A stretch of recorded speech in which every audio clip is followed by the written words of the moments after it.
dias, somos da APRO-CISAL, sindicato filiado ao ANS, representando a categoria docente. E hoje estamos em mais um ciclo de entrevista com os candidatos à reitoria. Esse é um espaço onde a gente espera que os candidatos coloquem suas propostas e ajudem na escolha de seu candidato à reitoria. Agora, professora Paula, professor Henrique, sejam bem-vindos, bem-vinda.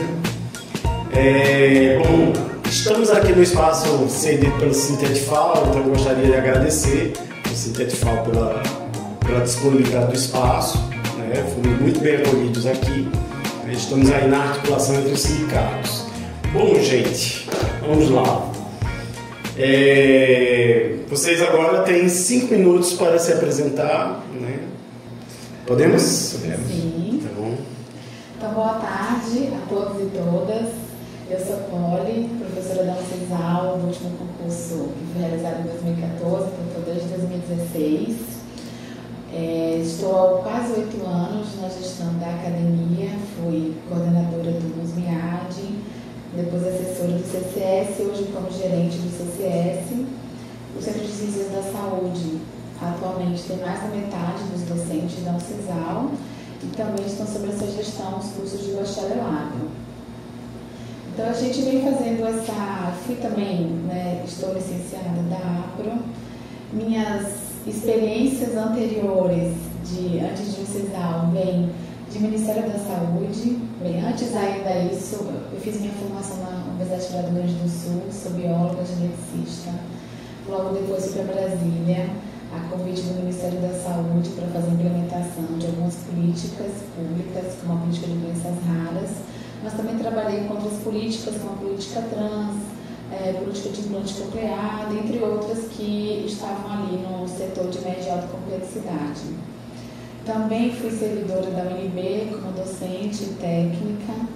Ao regressar para minha terra, consegui trazer meu vínculo como técnica. Hoje sou lotada na UFAL, na Pró-Reitoria de Gestão Institucional, de onde vem também um pouco da minha experiência de gestão administrativa, porque eu diria que essa Pró-Reitoria na UFAL é uma mistura de financeiro com PROGAD, tá? Então a gente lida com logística, compras, importação, convênios institucionais também, dentre outras coisas. E diante do trabalho que eu vinha realizando, e na verdade eu não imaginava estar nesse lugar, porque eu era a pessoa que trazia as demandas, os problemas da academia, as situações dos professores, como a gente se sentia, alguns fluxos que, na minha concepção, dos colegas não estavam funcionando.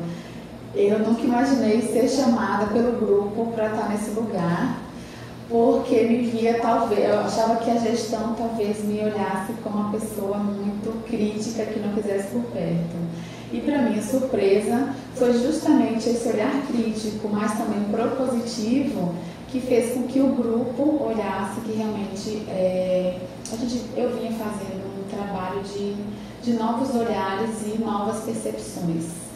E ao aceitar esse desafio de ser candidata a reitora, eu fiz o convite para Henrique ser meu vice, para que nós pudéssemos aproveitar essa gestão tão exitosa, esse caminho que foi trilhado, um caminho muito correto, o caminho do bem, que fez a UNCISAL crescer tanto.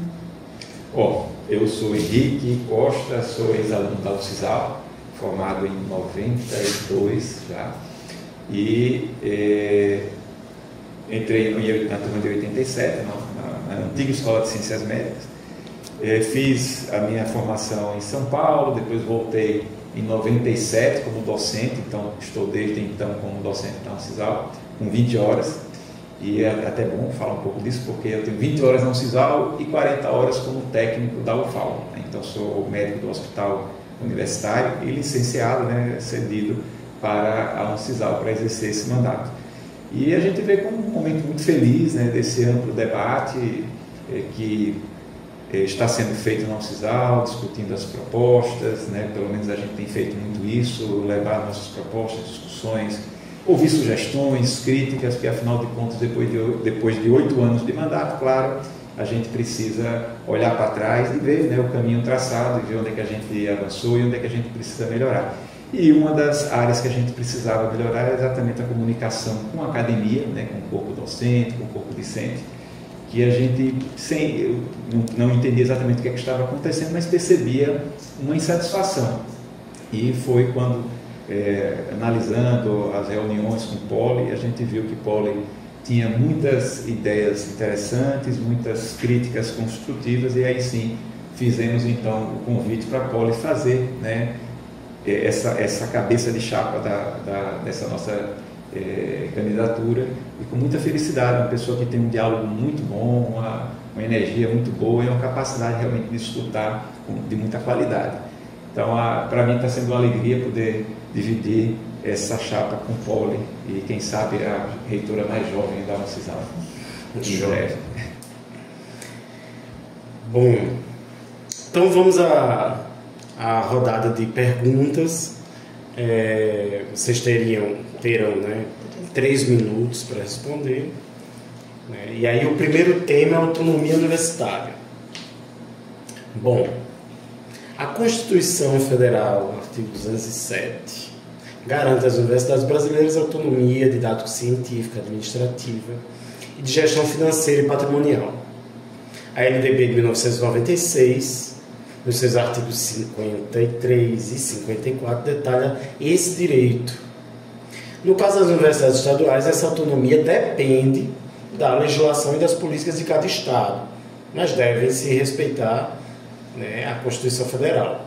Na Uncisal, observamos que todos os processos administrativos passam pelo crivo do governo estadual, revelando limites importantes à autonomia universitária. Essa dependência administrativa e financeira enfraquece a capacidade da Uncisal de definir seus próprios rumos e compromete o princípio constitucional da indissociabilidade entre ensino, pesquisa e extensão, já que decisões acadêmicas acabam subordinadas a trâmites burocráticos externos. Nesse sentido, a pergunta é: o que, né, candidato, enquanto, né, pleiteantes da reitoria, pensam sobre a autonomia da Uncisal, como pretendem conduzir esta pauta numa futura gestão para garantir maior independência administrativa e acadêmica da instituição? Olha, essa introdução à pergunta já foi maravilhosa, já mostra de fato que quem construiu a pergunta tem muito conhecimento. De fato, as universidades deveria ter autonomia, isso é muito aplicado para as universidades federais. Infelizmente, as universidades estaduais, de fato, ela tem uma autonomia muito restrita, né? Principalmente a autonomia financeira e também a autonomia de alguns processos administrativos. Quase todos eles, de toda forma, que envolvem de algum jeito o financiamento. Diante disso, a gente passou a universidade desde sempre, ela vem por altos e baixos a depender muito do governo estadual, né, que ali está. A Uncisal já teve em algum momento, por exemplo, autonomia para fazer suas próprias atas de registro de preço. E isso deu o quê? Celeridade, né? Melhor abastecimento das nossas unidades e do prédio sede. Isso embora esteja ainda assim o dinheiro, né, o financeiro vinculado ao Estado, mas nós tínhamos autonomia de gerenciar esse dinheiro que estava dentro da universidade. Mas muda governo, muda secretários, e eles têm outros entendimentos. Então hoje, por exemplo, o processo de compra, ele passa pela GESP, hoje passa pela Secretaria de Governo, e isso desacelera e às vezes desorganiza um pouco, inclusive a organização que o nosso setor de logística e compras tem, porque tem toda uma organização de quanto tempo demoraria uma licitação e a entrega, né, desse produto, por exemplo, dessa mercadoria, e quando o governo cria novos mecanismos de controle, isso é muito prejudicial. O interessante é que dentro disso, um dos pedidos exatamente que a gente volta a fazer esse ata de registro de preço, e mais do que isso, para garantir a autonomia financeira, há uma ideia crescente, a gente tem discutido isso com o pessoal da UNEAL, de a gente pleitear a mesma situação de São Paulo, em que um percentual da arrecadação estadual, né, de 2% a 3%, a depender de qual vai ser a abrangência desse projeto, possa ser destinada para a manutenção da universidade e ela possa gerenciar esse recurso. Então, sendo 3%, poderia ser 1% para cada uma das duas universidades e mais 1% para a FAPEAL. Mas isso é um projeto, claro, que tem que ser levado para análise do Executivo e do Legislativo, porque envolve recursos financeiros. Então, há uma necessidade de uma articulação muito grande com o nosso entorno político e o nosso entorno do Executivo, principalmente, para que a gente possa levar a cabo essa proposta. Então, é importante. Isso, claro, vai fortalecer toda a questão acadêmica de ensino, pesquisa e extensão, porque a gente pode, inclusive, melhorar o fornecimento de bolsas e aquisição, por exemplo, de um melhor parque tecnológico para a gente. Bom, vamos para o segundo tema. Tema democracia interna em relação ao sindical. Democracia interna e o diálogo com as entidades representativas, como o sindicato docente, são pilares para uma gestão participativa e transparente. Esses canais permitem que as decisões acadêmicas e administrativas sejam construídas de forma coletiva, fortalecendo o compromisso com a missão institucional e garantindo que as políticas adotadas reflitam as necessidades de toda a comunidade acadêmica.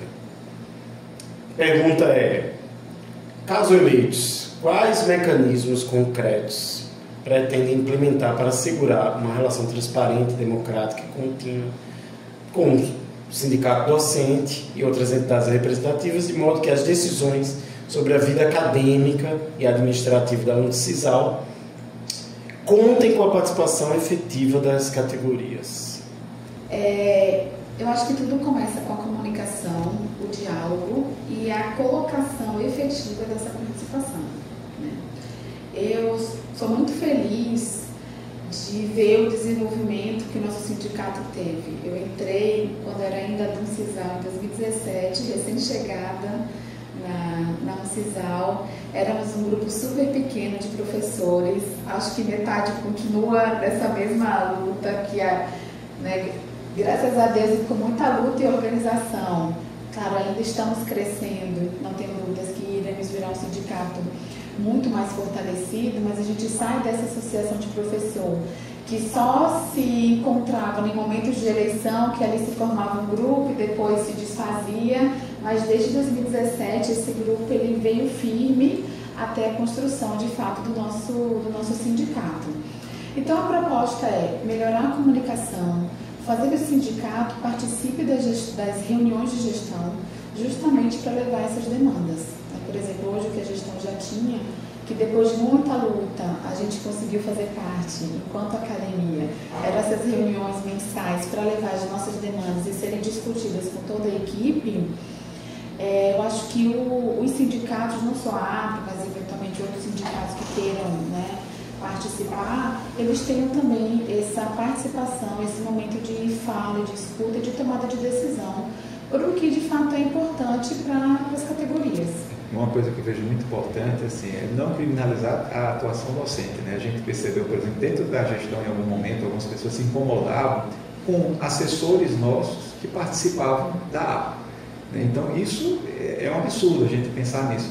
Tanto é que a gente proibia esse tipo de ideia, porque assim, a pessoa que está em cargo de assessoria, ele não deixa de ser docente, ele não deixa de ter interesse, até porque a vida dele vai ser maior como servidor, né, um servidor docente, do que como um gestor. Né? Você está reitor, né, ou está na gestão, mas você é docente, né, no momento que ele passa, né? E é isso aí que a gente tem que lutar para que nunca aconteça, né, de uma pessoa assim, ter voz maior dentro da gestão, porque a gente tem que entender que é importantíssimo, eu sempre falei muito isso, importantíssimo a participação dos nossos docentes, assim como os discentes no movimento estudantil, para fortalecer o CISAL. Então a gente sempre teve portas abertas, né? Eu acho que a APRO nunca teve dificuldade para conversar, mas acho que a gente pode criar mecanismos de participação mais regular, e inclusive com o assento no Consul, vocês sempre estão lá presentes. Então, isso é o grande palco do debate público ali dentro da universidade, que continue aberto, mas que a gente possa criar outros mecanismos de comunicação mais assertiva e mais regular. Joia. Quais as políticas concretas, sua chapa, né, pretende para adotar e garantir melhores condições de trabalho, valorização salarial, capacitação profissional e bem-estar dos servidores efetivos, temporários e terceirizados? 3 minutos não vai dar, não. Bem, vou começar pela primeira parte da introdução da pergunta. Os profissionais que são contratados, né, eles não é a situação ideal. É claro que a gente vai continuar nessa luta por concurso, se não sair um concurso, pelo menos um PSS, porque de todas as situações, o contratado, né, o empenho, que também chama de precarizado, é a pior dessas situações. Uma coisa que uma proposta que a gente coloca é que eles têm direito a férias, pelo menos que isso seja combinado entre os pares, sem que ele tenha perda remuneratória, né? Porque hoje em dia, infelizmente, a gente não consegue remunerar qualquer desses contratos durante as férias, assim, se dá férias, porque né, realmente é um serviço de contrato, mas todo mundo tem direito de, principalmente quem está na assistência, a docência, que também é muito desgastante, né, precisa desse momento de descanso. E aí, para todos os servidores, não só para os efetivos, mas também para os nossos contratos precarizados. Melhorar a saúde, dar melhores condições de saúde, isso com implementação e ampliação das práticas integrativas complementares, que já são ofertadas em algumas unidades. Eu hoje mesmo tive acesso lá no Portugal Ramalho. Isso faz parte de uma política pública, né, do Ministério da Saúde, inclusive tem remuneração, né, nesse sentido das produções das PICs. Vem aí, independente de qualquer coisa, está sendo firmado um contrato com a empresa para fazer telesaúde e telepsicologia, porque entendo que a saúde ela tem que ser integral. Então, todos os nossos servidores terão acesso 24 horas por dia, 7 dias por semana, ao psicólogo e ao clínico geral. Vão ser colocados em todas as unidades cabines, caso a pessoa, né, ache conveniente ou não queira usar no seu celular, não tenha um lugar adequado naquele momento para aquela consulta. Cabines com acústica correta, uma poltroninha e um monitor, para que ele possa ter acesso. E diante disso, dependendo, na verdade, da resolutividade, a gente vai fazer uma regulação interna na UFSISAL, para que esse servidor possa fazer uso dentro de uma cota, nada mais justo do que ele fazer uso do que a gente já fornece, né? E além disso, uma luta constante e firme para os nossos planos de carreira, que a gente entende que eles precisam ser melhorados, né? Tudo começa com alguns passos e a gente vai, né, com o diálogo adquirindo novas melhorias para o nosso plano de carreira. Construindo juntos, né? Isso é uma construção coletiva e a gente precisa estar exatamente nisso. O tema é infraestrutura, condições de trabalho, eficiência administrativa e força de trabalho. Os processos internos da UFSISAL frequentemente são lentos e muitas vezes, quando concluídos, já se encontram defasados diante das necessidades reais. Além disso, há demandas recorrentes por melhoria no parque tecnológico e no quadro de pessoal. Sendo uma instituição pública, a ampliação da infraestrutura e do corpo, né, humano depende de concursos autorizados pelo governo do Estado, o que limita a reposição e a expansão do quadro de trabalhadores. Pergunta é: caso eleitos, quais medidas serão tomadas para agilizar e modernizar os processos administrativos, melhorar a infraestrutura tecnológica e buscar vias alternativas para suprir a falta de pessoal, sem comprometer a qualidade do serviço e respeitando os princípios da gestão pública? 3 minutos. Eu entendo que a gente realmente tem hoje um quadro técnico muito defasado, né? Já tem 11 anos do último concurso público.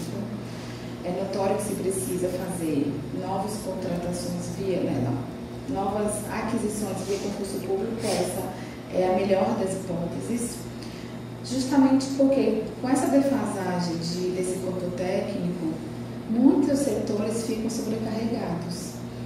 E é até assim, às vezes um pouco injusto, né? Alguns processos demoram, eu digo, dentro da UFSISAL, porque tem setor que tem mais de 8.000 processos para uma equipe de pouquíssimas pessoas, justamente porque precisamos, e isso é urgente, fazer a recomposição desse quadro técnico.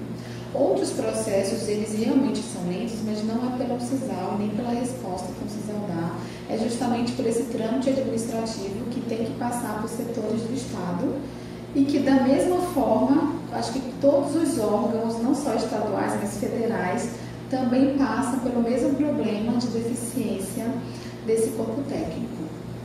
Para melhorar isso, a gente tem algumas soluções, no sentido de eficiência, até de transporte. Alguns servidores perdem muito, por exemplo, a questão de regulamentação de teletrabalho. A gente tem uma dificuldade em função de teto orçamentário, de fazer mais contratações, né, no sentido de contrato de empenho. Eu não vejo outra saída que não seja, de fato, continuar no diálogo com o governo para que sejam feitos concursos. E que até já tem discutido, né, pelo que ele me passou, algumas ideias com o último governo e que são, pode falar aí, a gente tem visto o cenário político de Alagoas e, claro, a gente se antecipa, porque não dá para ficar esperando a resolução só de curto prazo. Então, a gente pensa também em longo prazo e aí a conversa com algumas equipes de pré-candidatos ao governo no sentido de fazer concursos pontuais, né? Eles se programarem, para o próximo governo que entrar, ele tem que se programar ao longo dos 4 anos para fazer concursos em várias áreas, que não seja um concurso só, porque aí o impacto sempre é muito grande e a logística para fazer isso também é complicado. E há um entendimento deles que isso é a melhor forma de fazer mesmo, né? De você fazer o estudo das carências nas diversas áreas que tem no Estado, e aí a UCISAL entra como uma prioridade, até porque tem bastante tempo que a gente não tem concurso, e há uma carência séria em várias áreas da UCISAL, não só na docência, mas também na assistência, na parte administrativa a gente tem muita carência também, que impacta tudo isso que vocês falaram aqui. Então é extremamente importante a gente lutar por esse concurso. É uma questão mesmo de bandeira que a gente tem que levar adiante, é importante isso para a universidade. Deixa eu ver. Bom, agora vamos para as perguntas vindas do chat dos docentes. Na verdade, a maioria das perguntas, a grande maioria, se deu em 2 temas principais. Então a gente resumiu em 2. Então, o primeiro é sobre a carreira docente. Então, quais são as ações concretas que a chapa se compromete em realizar junto ao governo do Estado para viabilizar a ampliação da carga horária docente e a estruturação da carreira docente? Primeira pergunta, 3 minutinhos para a resposta. Vamos lá. Eu tenho um diálogo, né? Na verdade, um compromisso muito peculiar nesse sentido, embora meu concurso já tenha sido para 40 horas. Eu estive em muitas dessas mobilizações por entender que é importante para todos os meus colegas docentes esse aumento de carga horária. Estive junto com a APE também e outras entidades sindicais nessa luta, inclusive na última que teve, a gente estava lá na porta do governo com o microfonezinho pedindo, pelo amor de Deus, por aumento de carga horária, pelo PSS, pelo concurso, pela DE, porque precisamos melhorar a condição de trabalho do professor, também essa carga horária, né? A gente tem muitos colegas que, justamente por ser 20 horas, ficam sobrecarregados com todas as atividades que a UCISAL demanda e também por ter que acumular atividades fora da UCISAL para sua subsistência, né? E aí acaba tendo diversas atividades, isso é muito cansativo, quando a maioria gostaria de se dedicar somente à UCISAL. Então, a gente precisa continuar esse diálogo com o governo. Entendo, estou aqui porque participei desse processo que houve problemas, né? Houve atrasos na tramitação desse processo de 40 horas.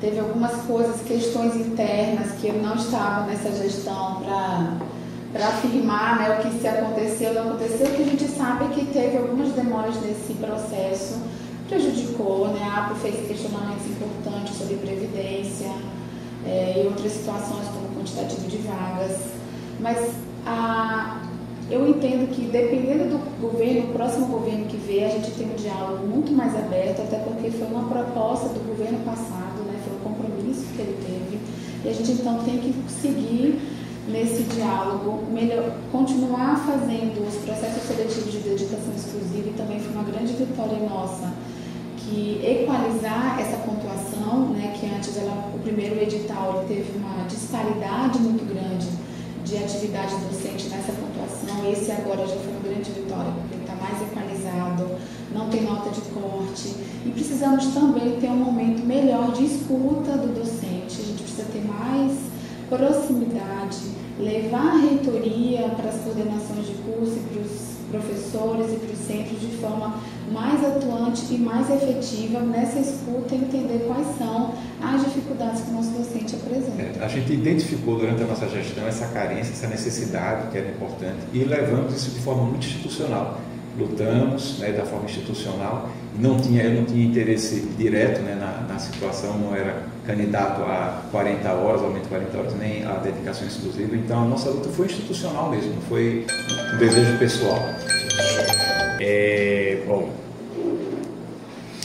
vamos para a próxima pergunta, né? Bom, há vários professores que são pais e mães de família, né? E há uma pergunta sobre a questão da articulação de creches e escolas públicas, né, para garantir os pais, né, estudantes ou servidores, né, têm a opção de deixar seus filhos na instituição mais próxima da UNICISAL. Aí a pergunta é se há propostas em relação a isso. Ontem mesmo tive uma pessoa perguntou sobre isso. Uma das propostas é a gente conseguir fazer convênios. Existem, por exemplo, tem uma creche na rua da frente da UNICISAL.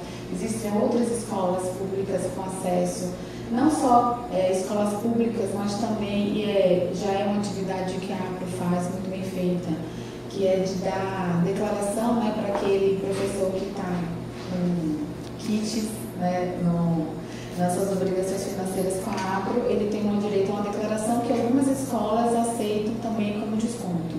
Então, é ampliar esses descontos, né, de escolas, fazer parcerias e também ter essa conversa com o governo para que a gente possa, por exemplo, ter cotas de creche, por exemplo, essa creche que fica na instituição UNICISAL, porque realmente é importante.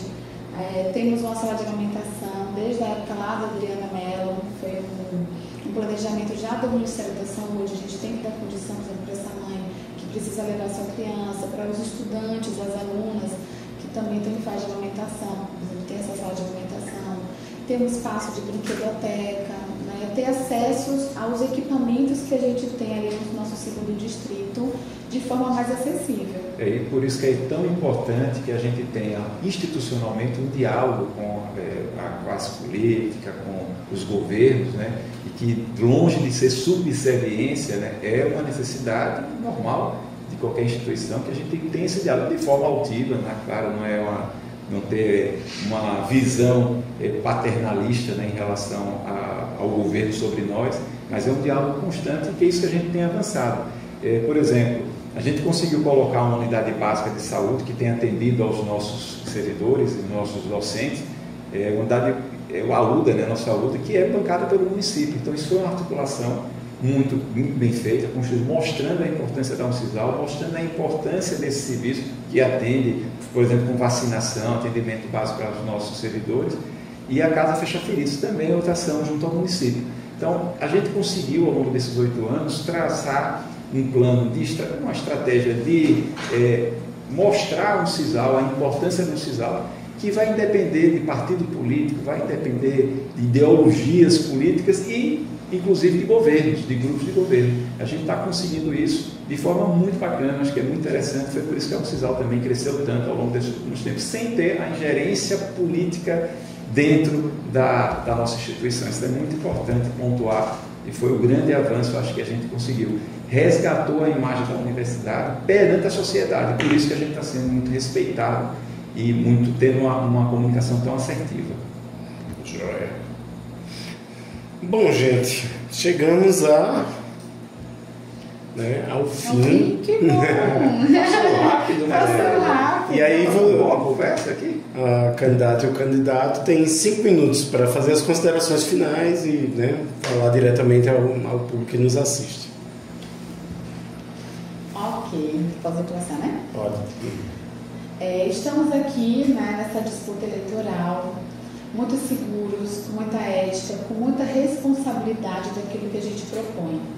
seria muito fácil a gente dizer que vai fazer tudo, porque também é nosso desejo ter que, né, que todos os nossos servidores, docentes, técnicos, também os nossos discentes, tenham acesso ao que há de melhor. Poderia dizer que a gente vai ter um plano de carreira maravilhoso, e a gente quer muito ter isso, mas isso parte também de uma responsabilidade de diálogo, de escuta, não só do que está de dentro da UFSAL, mas também do que vem de fora, né? Então, é importante que vocês entendam que a presença de Henrique aqui como meu vice-candidato à vice-reitoria, é justamente por entender que a UFSAL, ao longo desses 8 anos, cresceu muito e ela é muito bem vista diante da sociedade alagoana e fora da sociedade alagoana, porque, afinal de contas, hoje estamos entre as 20% melhores universidades do país, somos muito respeitados.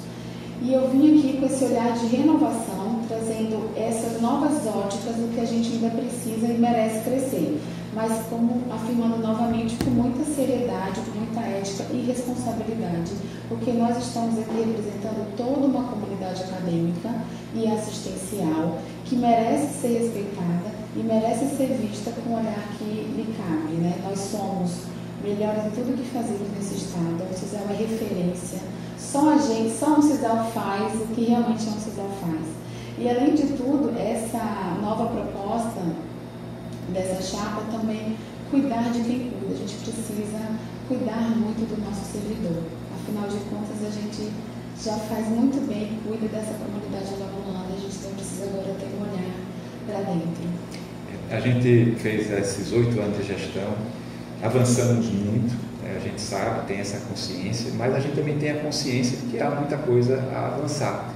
É por isso que esse resgate da gente tentar ter uma certa continuidade no trabalho, porque tem realmente muita coisa exitosa, mas precisando fazer uma renovação, né, dar uma refrigerada, uma respirada, uma oxigenada na gestão. Por isso que a gente trouxe a Poli, a gente entende que uma das nossas falhas foi a comunicação realmente com a docência, né, com os docentes, com a comunidade, a área mais acadêmica, e é por isso que é muito importante esse novo momento que a gente está se apresentando, de pegar a experiência daquilo que foi exitoso e, claro, resolver aqueles problemas que a gente precisa ter, principalmente de comunicação. A comunicação é a base de tudo, né? Se a gente se comunica bem, a gente faz uma construção coletiva extremamente mais eficiente. Eu acho que faltou isso, né?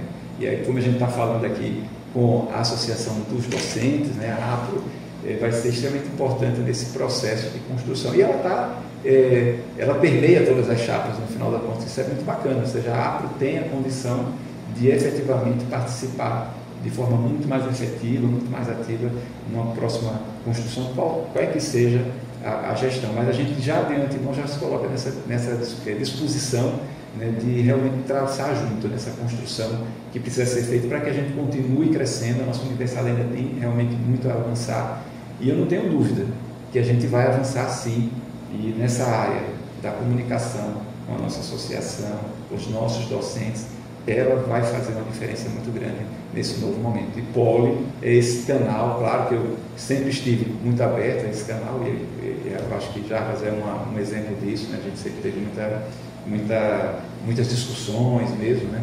Através de ligações, e claro que sempre teve muito disponível, mas é isso, esse é um caminho agora de um diálogo ainda maior, né? Um diálogo mais aprimorado, até porque vem uma pessoa que contribuiu de forma muito eficiente, né, nesses últimos tempos com a APRO. Eu não tenho dúvida que a Poli vai ter essa vontade de fortalecer ainda mais a nossa associação, porque ela é extremamente importante, é aquele tripé: os servidores técnicos, os seus sindicatos, os servidores docentes com o nosso sindicato e os discentes, né, através do movimento estudantil. Essa força é essencial para que uma gestão também seja mais ainda exitosa.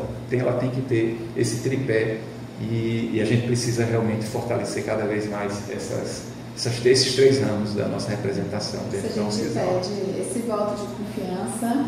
Dia 25 estejam presentes, façam a sua cidadania universitária, né, compareçam, e a gente pede essa confiança, esse compromisso na chapa 2. Tempo. Muito obrigado ao Foi ótimo, candidata. Muito boa a ideia do Estejam podcast. Bom, gente, chegamos ao final, né? Quero agradecer a Chapa pela presença. Bom, espero que tenha sido um momento interessante para quem, né, para quem está em casa, para quem está ainda decidindo seu voto. Né? Foi um espaço para que as chapas colocassem suas propostas, colocassem suas ambições em relação ao futuro de nossa universidade. A Procisal agradece, né? Estamos juntos na luta pela categoria docente. Um abraço.